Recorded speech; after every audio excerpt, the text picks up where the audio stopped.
Hey top percenters, how about that Plasma Blast?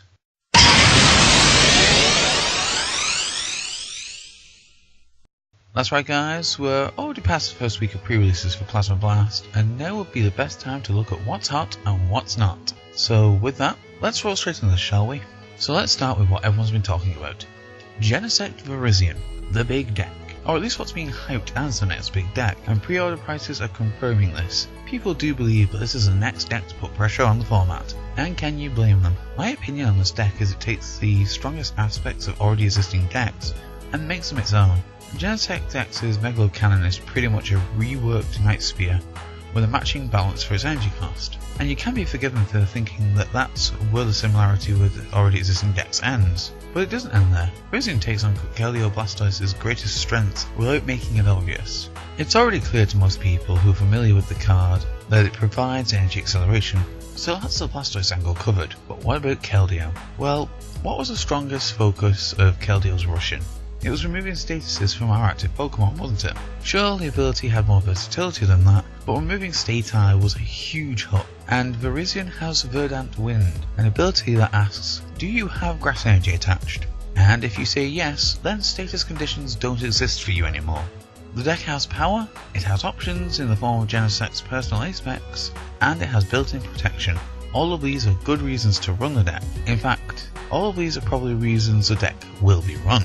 Continuing with grass Pokemon, we have Credilli. Now I mention Credilli because I know people want to use it. There's a discussion centered around it on the Pokebeach forums, and I know locals are also really wanting this to be a thing. All for one reason, Lifesplosion. An attack that, for each energy attached to Credilli, allows you to fetch a stage 2 Pokemon from your deck and play it onto your bench.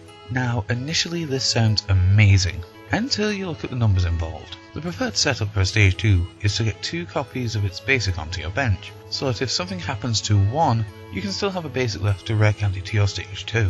So right there you need 2 of your basic, 1 trainer, and 1 stage 2. And sure, you could argue that Credilli isn't a stage 2, it's a stage 1, but it's a revived stage 1, and in my eyes that makes it effectively stage 2. And it's a revival of Lileep that lets Credilli down. To get 2 Credilli on your bench, you need to use 2 root fossils to grab it from the bottom of your deck, and seeing as the new Lileep removes the problem of the fossil being at the bottom of your deck, we can simplify the act of double setting up for Credilli to 2 Lileeps, 1 Credilli, and 2 root fossils. So already you're using extra cards, and that isn't even factoring in the fact that you need to dump both Lileeps into the discard pile to start with. Even with cards like Computer Search and Ultra Ball, you need both in hand. As you can see, the situation to guarantee a Credilli gets less and less likely the closer you look at it. Now, I'm not saying don't try it. If you think that you could be the one to make Credilli work, then by all means, go for it. I will not begrudge anyone proving me wrong about a card that has potential. And Credilli does have potential. I just don't think it's that efficient. Next we have the standard Genesect. He isn't the biggest hitter in format, but I'm putting him in this episode because I think he has great synergy with Genesect Virizion. As it stands, Genesect Virizion has one huge problem: Sigilyph. The deck's main 2 components are both X's, and neither ignore abilities outside of Genesect's G-Booster. The standard Genesect gives you a valid non-X attacker, plus it comes equipped with a Call for Family attack, which grabs 2 grass Pokemon from your deck. One could be called Genesect X, and the other could be called Virizion X. And that's why I rate him. Genesect is a good option for the deck. It's not the only option, but it's a good one. Moving on to the water types, as the only fire types we have are a Volcarona line, and we have a reprint of Blastoise. It's a rare holo again, but having another printing format should lower the price and give newer players an even greater chance at playing a top tier deck like Keldeo Blastoise. It also offers veteran Blastoise players an alternate art to use if they so wish to. Leading on from Blastoise, we have Suicune, which to some seems like a better Sigilyph. There's been a lot of talk of pairing Suicune with Terrakion in what is basically a variant of Big Basics. But instead of the big bulky Landorus, you stand behind Suicune, which can wall a good percentage of the format, especially with the addition of Silver Mirror, which adds immunity to Plasma Pokemon to the list, and can also be equipped to Terrakion. The deck is already seeing play in Japan, and it's also having some moderate success with the capability to swing for consistent numbers and hold back most competitive attackers. Really seems to be giving it the edge it needs to win. Now we take a leap forward to the Psychic types.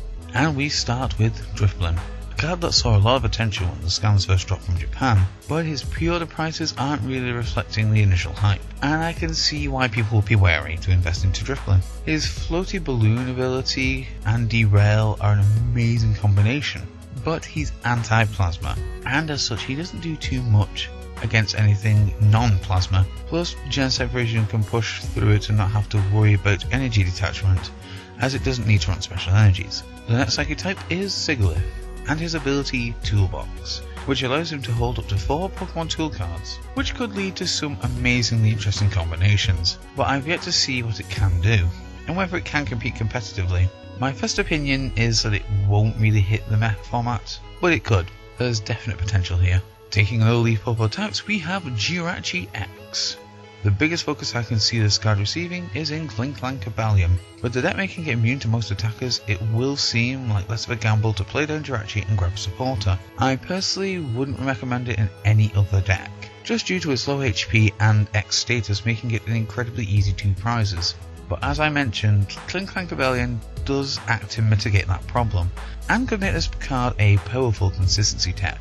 And now we have Dragons, and I'm going to start off with a Dragon and a normal type, because in my opinion these two are subpar alone, but together could see the start of something beautiful. With that we have Dialga X and Porygon Z, and the primary focus between these two is Dialga's fast forward attack, which delivers 90 damage and mills cards from the top of your opponent's deck equal to the number of plasma energy attached to Dialga.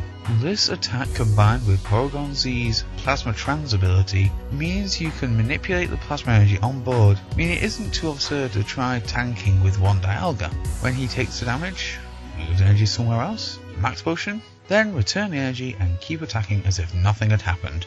Now, I'll be honest, I got sick and tired of Durant milling me out of games last format, but this Dialga is delivering damage as well, meaning that it can hold its own as an attacker as well as a miller. And as things stand right now, I prefer Dialga to Durant, just because it isn't a one-trick pony, and if his setup is broken it will take a while to get back. Another dragon to keep an eye on is Haxorus and his Strike of the Champion. I'm sure there's a Digimon joke there somewhere. With the ability to flat out KO plasma Pokemon, I can see a handful of people toying with this idea for a while, so it's either hit or miss for Haxorus.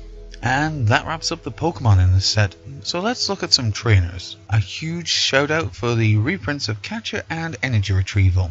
Catcher, just like Blastoise, will now be more available to newer players, and Blastoise players don't have to worry about Retrieval being cycled out now, because, well, here's your reprint. I'd also like to make note of a Silver Bangle and Silver Mirror, which are a noble attempt at giving non-X Pokemon a competitive edge. Along with them we have the Reversal Trigger, which I can see being smashed into Plasma decks, just due to the fact that it's basically a free card if the Plasma Pokemon it's attached to is knocked out. While we talk about tools, we also have G-Booster and G-Scope, 2 cards that turn around and say Genesect X is even better than you first thought. And we also have Master Ball, which pretty much acts like Luxury Ball. You can only play one, but you can grab any Pokemon for free.